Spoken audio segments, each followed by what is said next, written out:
Tu vois, bon, c'est un panneau qui a été découpé malheureusement, hein. Oui, il manque beaucoup de choses là. Ah oui. J'avais pas compris que c'était une capuche, ça. J'avais l'impression qu'il avait un vêtement supplémentaire sur le bras. Je comprenais pas ce relief. De chaque côté, il y avait des seins qui s'appuyaient contre une colonnette de part et d'autre.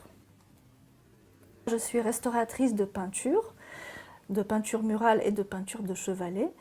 Je restaure des peintures ou des tableaux pour les musées, pour les monuments historiques et également pour les clients privés. Et moi, je suis également restauratrice de peinture, plutôt peinture murale, mais j'ai la spécificité de travailler aussi pour un laboratoire d'analyse des matériaux du patrimoine. En octobre 2017, un client vient me voir avec une œuvre qui a toutes les caractéristiques d'un primitif italien, donc d'une œuvre du XIVe siècle, c'est-à-dire une peinture sur panneaux de bois, très richement décorée, sculptée, dorée, qui fait à peu près 60 cm de hauteur sur 30 cm de large, qui a une forme de panneau surmonté d'un fronton triangulaire, très richement décoré. Donc il y a des colonnettes sur les côtés. Au centre, il y a donc la scène avec la Vierge à l'enfant, qui est surmontée d'un arc du fronton triangulaire donc, et le fronton lui-même est décoré d'un trilobe où une forme transparaît légèrement, car en effet cette peinture est très sale, particulièrement peu lisible à cause d'un dépôt de surface qui semble être une sorte de vernis. Donc a priori c'était une très belle œuvre, on dirait vraiment une pièce de retable. C'est ce qu'on peut présupposer à cause des caractéristiques générales de l'œuvre, mais l'observation précise de la couche picturale n'est pas possible à cause de l'état de saleté et cette espèce de vieux vernis très très sombre qui cache la peinture. Alors donc la première des choses qu'on fait quand on reçoit une peinture à l'atelier, c'est de regarder son état de conservation, c'est-à-dire voir s'il y a des morceaux qui bougent, des écailles qui sont prêtes à tomber. Donc là, on a observé les craquelures. Il y avait différents types de craquelures, des craquelures typiques, on va dire, des peintures sur bois, c'est-à-dire des craquelures horizontales, perpendiculaires au fil du bois. Et puis il y avait aussi des craquelures beaucoup plus fines, avec éventuellement des petits soulèvements, des petits écaillages qui avaient l'air plutôt anciens, ce qui voulait dire que la peinture tenait plutôt bien, mais il y avait quand même une certaine fragilité. La première chose qu'on fait, c'est on fait des tout petits tests. On commence toujours par utiliser les outils les plus doux et les moins invasifs. Et ensuite, on monte en gamme, si vous voulez, de force de solvant pour s'arrêter à un solvant qui n'est pas trop agressif pour l'œuvre. Donc là, j'ai commencé avec du White Spirit qui ramollissait un petit peu cette couche. Et ensuite, donc, tous ces amas, j'ai dû les éliminer au scalpel. Tous ces tests ont été faits sous microscope binoculaire pour justement limiter la surface de test au cas où on irait trop loin dans ces essais. Et finalement, donc, je suis arrivée sur une couche picturale très claire, où on voyait aussi le style de la mise en œuvre, c'est-à-dire les petits coups de pinceau, etc. On a pu observer une technique qui aurait pu correspondre aux descriptions de Cennino Cennini dans son traité. J'ai consulté d'ailleurs une spécialiste, une collègue restauratrice qui travaille pour le Louvre et qui est vraiment spécialisée dans la restauration des primitifs italiens, Rosaria Motta. On a essayé d'observer vraiment toutes les craquelures également pour voir si elles étaient conformes à ce qu'on pouvait voir sur des panneaux du Louvre ou non. Et puis on s'est aussi reposé sur la forme des poinçons. Les auréoles des saints et donc de la Vierge de l'Enfant étaient souvent décorées avec des poinçons qui sont des petits motifs imprimés avec un petit poinçon martelé en forme d'étoile, en forme de petits ronds, etc. Et donc toutes ces formes de poinçons de l'époque du XIVe siècle sont répertoriées. Et on peut consulter ce répertoire et on a trouvé qu'il y avait un poinçon qui ne correspondait pas tout à fait à ce qui était répertorié. La peinture était très sensible à l'eau, alors que quand même les peintures des primitifs italiens, donc c'est des peintures à l'œuf, c'est-à-dire que le liant c'est une émulsion où il y a quand même un petit peu d'huile, donc c'est un peu plus résistant, ça devrait être un peu plus résistant. Là ça paraissait vraiment très fragile, la couche picturale était très fine et ça allait un peu dans le sens d'une technique pas très bien maîtrisée. Et donc il y avait plusieurs éléments qui nous mettaient un peu la puce à l'oreille et qui nous mettaient dans le doute par rapport à l'authenticité de cette œuvre. C'est pour ça que pour avoir une réponse définitive, on a voulu faire une analyse de laboratoire spécialisé dans le patrimoine, pour pouvoir cette fois-ci avoir une vraie réponse solide, scientifique. Donc, Epitopos, c'est un laboratoire d'analyse dédié aux œuvres patrimoniales, donc à l'analyse des matériaux du patrimoine. C'est une structure privée, mais qui est née à partir du CRIT Matériaux Alsace et qu'on a cofondé en 2011-2012 autour de gens, d'acteurs du patrimoine. Donc j'en fais partie en étant restauratrice. Mon collègue est géologue, donc le gérant du laboratoire est géologue. Et on a monté cette structure en sachant quels étaient les besoins d'analyse patrimoniale sur site, davantage qu'en musée. Puisqu'en musée, les musées sont déjà équipés de laboratoires, ou en tout cas bien entourés de laboratoires nationaux. Et nous, on avait envie de répondre à une question spécifique de besoins de terrain. Donc c'est un peu le fer de lance de ce laboratoire aujourd'hui, c'est le laboratoire mobile, c'est le déplacement du laboratoire sur les œuvres et non l'inverse. On a prélevé un tout petit échantillon, donc il s'agit de faire une toute petite incision au scalpel pour prélever à peu près 1 mm² de matière.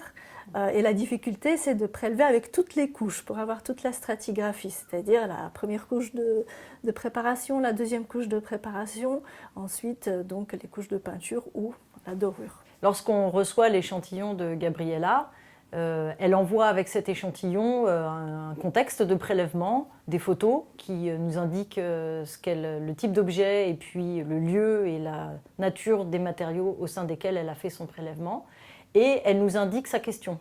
Là, elle avait des doutes sur l'authenticité de l'œuvre sur laquelle elle travaillait, donc elle nous a posé concrètement la question de savoir si il pouvait s'agir vraiment d'une œuvre du XIVe siècle ou non. Elle est passée par les circuits privés, les marchands, et ce sont souvent des œuvres qui sont très remaniées, très repeintes, retouchées.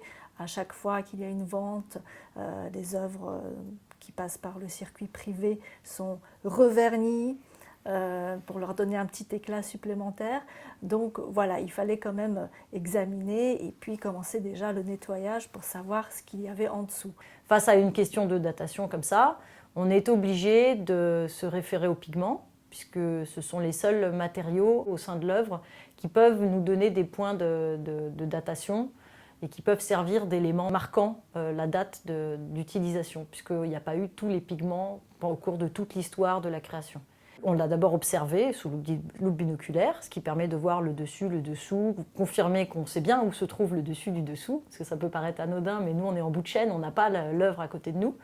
Donc, le fragment est vraiment très petit, donc il faut être très attentif à l'ordre dans lequel se trouvent les couches colorées. Et ensuite, une fois qu'on l'a observé sous loupe binoculaire, on l'a inclus dans la résine pour pouvoir en faire une coupe, pour pouvoir le sectionner en deux et regarder la tranche. La résine permet ça. Donc le fragment est ensuite poli, ce qui permet de le regarder au microscope électronique à balayage. Donc là, cette fois, on a un grossissement bien plus important qu'avec une simple loupe binoculaire. Et on peut déjà commencer à observer le faciès des grains, le nombre de strates, leur couleur, leur agencement, s'il y a des choses un peu étonnantes au milieu, la conformation des couches les unes par rapport aux autres. Et ensuite, une fois qu'on a toutes ces informations-là, on passe le fragment au microscope électronique à balayage équipé d'une sonde analytique EDS, ce qui permet d'observer à un niveau de grossissement encore plus important, puisque là, on est de l'ordre du nanomètre. Et on peut, en plus, grâce à la sonde analytique, aller faire une analyse élémentaire des matériaux qu'on trouve dans cette coupe. Les éléments qui vont être des éléments qu'on trouve dans le tableau périodique des éléments vont nous permettre de déduire quel type de pigments ont été utilisés. Et donc à partir de là, on peut commencer à se poser de la question de savoir si les pigments qu'on retrouve sont des pigments qui peuvent être du XIVe siècle ou non. Alors à chaque étape de l'étude et du nettoyage, bien sûr j'étais en contact avec le propriétaire pour lui dire ce qu'on avait découvert, quelles étaient nos hypothèses, quels étaient nos doutes. Donc il a suivi l'enquête, on va dire, depuis le départ, et il était très intéressé de la mener jusqu'à son terme. Donc en fait, on a découvert des choses de deux ordres. On a d'abord découvert un faciès de couches stratigraphiques qui n'était pas tout à fait possible dans le cadre d'une œuvre normale faite à partir d'un T0 jusqu'à sa finition, parce qu'on a découvert que les craquelures qui se trouvaient dans la couche de préparation, donc dans cette couche qui est entre le bois et la polychromie, présentaient des craquelures mais qui ne partaient pas du support. Or, les craquelures dans les œuvres d'art démarrent du support, parce que c'est le mouvement du support qui crée les tensions dans la matière picturale, et s'ouvrent vers le ciel, vers le haut.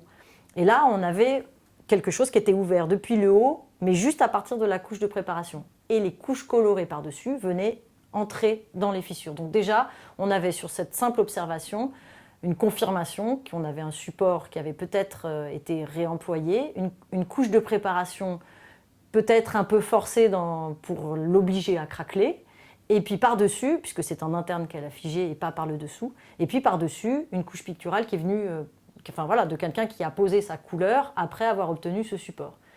Donc ces éléments-là, ces premiers éléments physiques nous ont quand même bien interpellés, et par-dessus le marché, avec l'analyse élémentaire, on a découvert dans les couches de préparation des composés de zinc, pour faire un blanc de zinc, et l'oxyde de zinc, qui est ce blanc, ne date que du 19e.